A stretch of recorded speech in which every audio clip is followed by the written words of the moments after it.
मेहकर तालुक्यातील देऊळगाव माळी येथील मंदाबाई मगर यांचा धाकटा मुलगा राम मगर यांनी BSc कृषीचं शिक्षण घेतलं होतं। नोकरीसाठी तो प्रयत्न करत होता। अकोला येथे तो मुलाखतीसाठी गेला होता। घरी परतत असताना त्याच्या मोटारसायकलला अपघात झाला आणि या दुर्घटनेमध्ये रामचा मृत्यू झाला। आभाळा एवढं दुःख मगर कुटुंबावर कोसळलं। शिकला सवरलेला मुलगा गेला आणि मातेनं एकच विलाप सुरू केला। मात्र एवढं दुःख असतानाही आपले रामचे डोळे, हृदय आणि किडनी दान करण्याचा निर्णय या मातेनं घेतला।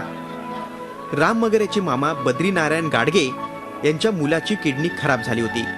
या मुलालाच रामची किडनी दान करण्याचा निर्णय घेतला गेला।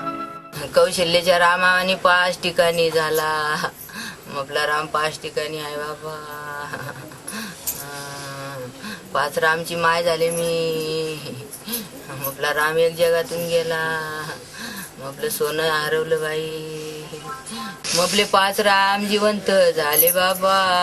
याचा आदर्श जनतेने सुद्धा घ्यावा असं आम्हाला वाटतं। सांगण्यात आलं की बाबा अशा पद्धतीने आता हात काही जगत नाही, तर यांनी निर्णय घेतलेले जे डोनेट करण्याचा जो निर्णय घेतलेला आहे तर त्याबद्दल काय, तर त्यांनी सांगितलं काय हरकत नाही म्हणे, माझ्या रामला तरी मला कमीत कमी तो मरतोच आहे, आता मेलाच आहे, परंतु मला माझा बाकीच्या या रुग्णामध्ये या लोकांना ज्यांना तिनं दान दिलं त्यांना जरी ते जिवंत ठेवू शकला तर ते खरी ती श्रद्धांजलीच राहणार आहे।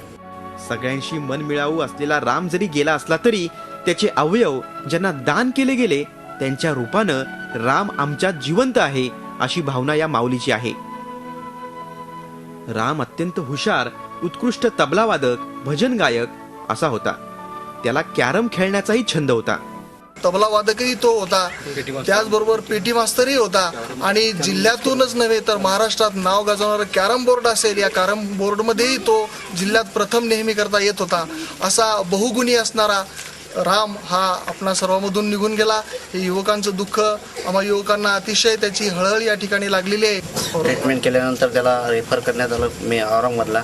तिथे गेल्यानंतर त्याचे काही वेळानंतर त्याला डेट झाल्यानंतर त्याच्या आईने जे वगैरे ते निर्णय घेतला त्याच्या अवयव दान देण्याचा, तो जरी आमच्यात नसला तरी या अवयवा अंतर्गत आमच्यातच आहे। पोटच्या मुलाचे अवयव दान करून दुसऱ्यांच्या जगण्यात राम आणणाऱ्या या मातेचा निर्णय समाजासाठी नक्कीच प्रेरणादायी आहे।